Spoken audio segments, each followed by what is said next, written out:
یہ فتنے کا دور ہے۔ اس دور میں بچوں کی تربیت کیسے کر سکتے ہیں؟ کیا دنیاوی مال و اسباب اکٹھا کر لینا یا ان کی ہر خواہش کو پورا کر دینا یہ تربیت ہے؟ صرف اس چیز کا نام تربیت ہے؟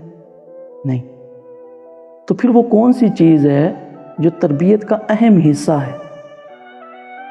اللہ کے حبیب صلی اللہ علیہ وسلم نے ارشاد فرمایا کہ ادبوا اولادکم ثلاث خصال، کہ اپنی اولاد کو 3 چیزیں سکھاؤ۔ حب نبیکم، اپنے نبی صلی اللہ علیہ وسلم کی محبت، وحب اہل بیتہ، اور آپ صلی اللہ علیہ وسلم کے اہل بیت کی محبت، وقراءۃ القرآن، اور قرآن کی تلاوت۔ اپنی اولاد کو ان چیزوں کی تربیت سکھاؤ۔ بچہ چھوٹی عمر میں صاف تختی کی مانند ہوتا ہے۔ آپ اس پر جس طرح کا نقش چڑھائیں گے، جس طرح کا نقش تحریر کریں گے، وہ ویسا ہی روپ اختیار کر لے گا۔ یعنی والدین اگر بچے کو اچھی تربیت دیں گے تو وہ ایک اچھا بندہ بن جائے گا، اچھا انسان بنے گا، اس تربیت کا اچھا اثر قبول کرے گا۔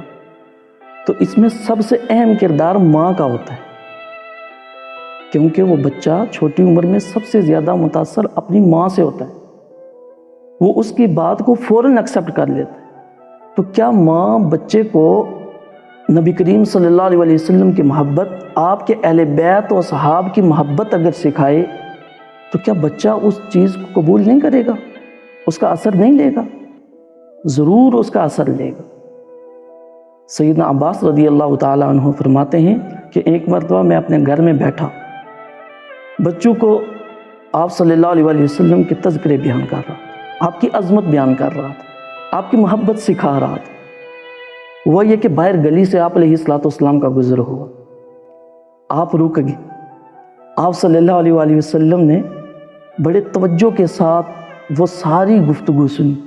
جب مجلس ختم ہو گئی، آپ صلی اللہ علیہ وسلم تشریف لے گئے اور جا کر دروازہ کھٹکھٹایا۔ جب دروازہ کھٹکھٹایا تو سیدنا عباس رضی اللہ تعالیٰ عنہ نے دروازہ کھولا، کیا دیکھتے ہیں کہ اللہ کے حبیب صلی اللہ علیہ وسلم سامنے کھڑے۔ وہ فرماتے ہیں کہ میں خوش ہو گیا، میرے اہل خانہ والے بھی خوش ہو گئے کہ اللہ کی رحمت ہمارے گھر میں آ گئی۔ تو آپ صلی اللہ علیہ وسلم نے پوچھا کہ اے چچا جان، آپ کیا کر رہے تھے؟ سیدنا عباس رضی اللہ تعالیٰ عنہ فرماتے ہیں کہ یا رسول اللہ صلی اللہ علیہ وسلم، میں بچوں کو بٹھا کر آپ کے تذکرے کر رہا تھا، آپ کی شان بیان کر رہا تھا، ان کو آپ کی محبت سکھا رہا تھا۔ تو آپ صلی اللہ علیہ وسلم نے فرمایا کہ اے چچا جان، میں یہ ساری گفتگو سن رہا تھا، میں تو فقط اندر اس لیے آیا ہوں کہ میں آپ کو انعام دوں۔ آپ رضی اللہ تعالیٰ عنہ کہتے ہیں کہ میں بڑا خوش ہو گیا کہ پتہ نہیں کون سا انعام ہے۔ آپ صلی اللہ علیہ وسلم انعام دے رہے ہیں، کون سا انعام؟ پوچھا کہ یا رسول اللہ انعام بتائیں تو صحیح۔ آپ صلی اللہ علیہ وسلم نے فرمایا حلت لکم شفاعتی، کہ اے چچا جان، تم نے اپنے اہل خانہ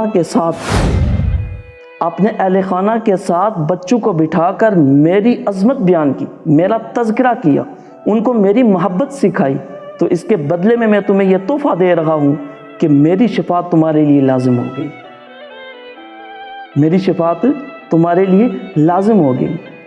تو جہاں پر یہ والدین کی ذمہ داری ہے بچوں کی تربیت کرنا، اچھی تربیت کرنا، وہیں پر ان والدین کے لیے بہت بڑا اجر بھی ہے،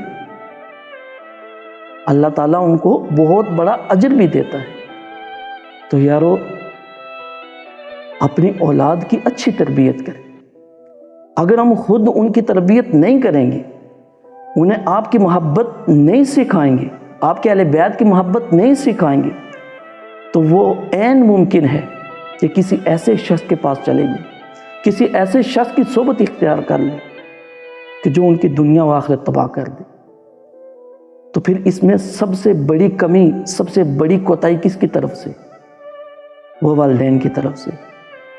وہ کیا کہتے ہیں کہ ادھر ادھر کی تو بات نہ کر، یہ بتا کہ قافلہ کیوں لوٹا، مجھے رہزنوں سے گلہ نہیں، تیری رہبری کا سوال ہے۔